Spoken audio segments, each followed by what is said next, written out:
ago, I gave you a quiz, and the question was, what's an engineer and what does an engineer do? Does anyone know what an engineer does at this point? Sam. People who fix stuff. Okay. Dominic. People who fix cars. People who fix cars. Paina. People who make stuff, build stuff. So they make stuff or build stuff? What kind of things are you thinking about, Paina? Like buildings. Like buildings. Okay. Charles? People who study to be a scientist. All right. When you leave this classroom, I'm expecting that you will have learned and understand better what a technology is and what an engineer is and does. You have a sheet in front of you, and the sheet says, what is your object? And you're going to need, I will give you a brown paper bag. In that brown paper bag, there will be an object. It asks you to explain what it is. It asks you to draw that object to the best of your ability. You're not graded on the quality of your drawing. Each of you should do your own drawing. Even though you're working with a partner, you should do your own drawing. It then says label the parts. And often in science, you have a diagram, which is a drawing, and then you label the parts, which means that you say what the different parts are, and then you draw a little arrow to it, or a line. The third question says, what does your object do? And in your own words and in complete sentences, you should describe the kinds of things your object does. It may do more than one thing. Charles. So can you give us an example? Yes, I'm just about to do that. That's a wonderful segue. So this is my object. And this object is a technology. A technology is something that solves a problem. I'll say that again. A technology is something, or really anything, that solves a problem. So if I needed to describe this object, I would say it's a plastic bag. I would draw to the best of my ability the object, and I would label the different parts. Josh, why would somebody want a plastic bag? So you keep stuff inside it. Okay? Yes, Sam. Little stuff that you might, if you might lose it. Absolutely. There are parts that when I put air conditioners on my windows and I have to take parts off the windows, sometimes I put the parts in here, I could label it, and then I can put them in a drawer. That's another use of this. It was invented and it was designed, and it's a lot different than the earlier bags that I had, and it's certainly different than this bag. Both bags, both are technologies. Why does this have red and blue? Dominic? Blue's smaller than red, so the blue could connect inside the red. What? If you understand what he said, when they connect, I can tell that it's sealed well.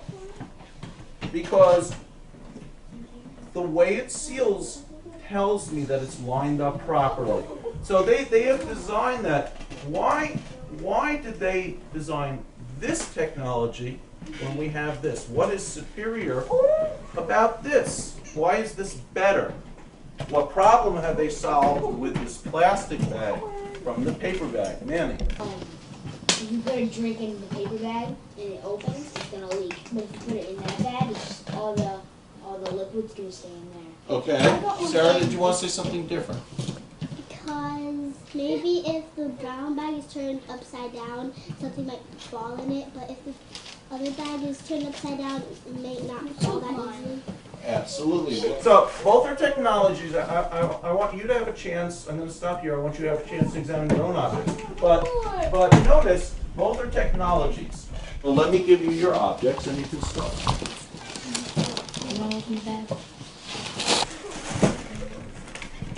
Toothpaste. So how are we going to describe this? If you make it. It is a liquid. What do you think it's called? This part. Spray cap. We did cap. Wait, what? What material? What material? So I'm going to give you guys about 3 or 4 more minutes. So that's the yield right in there. What do you think this knob does? Oh yeah, Open and close, open, up and down, up and down. Why would I need to do that? Why did they design it to do that? You're right about it. Okay? Okay, good. There's someone who would like to share their object and explain to the class what the object is and what problem it solves. Brennan. It's called a post-it. Sometimes people call it sticky notes. Okay. And what does it do? What's its purpose? It's a technology. What problem does it solve? Dominic will do it. It helps people remember stuff and like help people remember phone numbers. Okay, you could use that, but I could use a piece of paper for that. Why would I want a Post-it or a sticky note? So you could remember things, write it down and remember things, and bring it to an office or other things where you work. Okay. Charles, why else might I use a Post-it? To stick it on your calendar. So, and I could stick it up there. What did they have to think about in designing that technology to make it work well? To write on it. Well, we can write on paper. How's that different? Oh. What's special about that? That's smaller. It might be smaller, but I have you larger could stick, ones. And you could stick it on a refrigerator without using a magnet. Okay, so I don't need a magnet. What do I want to make sure it doesn't do? Doesn't get old and lose all of the sticky notes Watch. or post-its.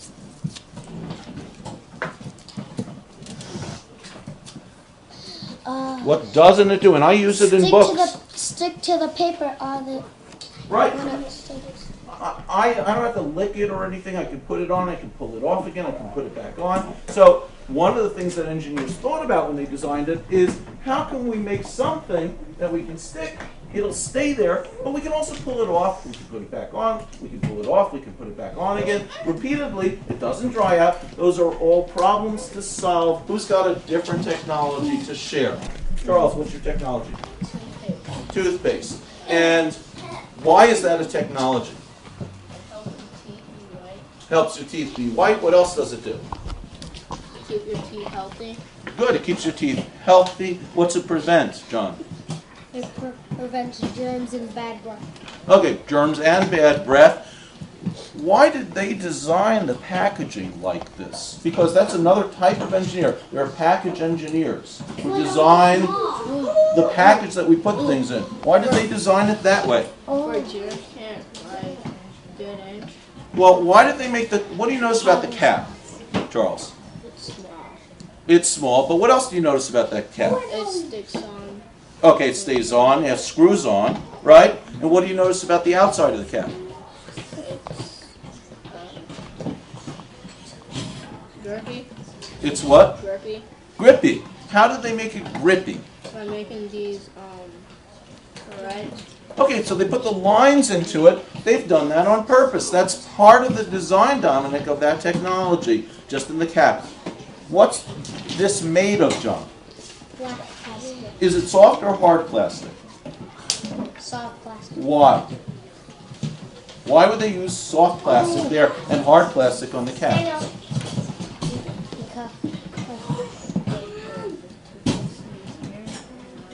The toothpaste is here and they use the hard plastic on the cap to give you a grip. Grip and... Or it can't like the toothpaste can't like shatter out. Right. All of those are refinements, ways that they have improved that technology. And who is it, Manny, that improves technologies? An engineer. And what, Joseph, is a technology? It is to do what? It is an invention or design to do what? Good. To solve some kind of problem. Hi, I'm Bob Imber, and I'm a fourth grade teacher at Rice Square School here in Worcester, Massachusetts. And I've been working with engineering as elementary materials for about 5 or 6 years now. In the school system, we have approximately 78% of our students receive free and reduced lunch, meaning low income.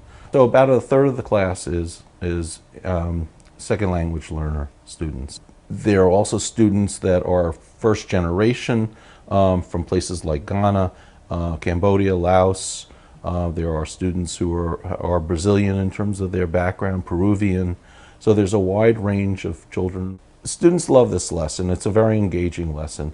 And immediately they're drawn to finding out what's in the bag. When I choose to put things in the bag, more often than not, I'll pick something that is lower tech than something that's higher tech.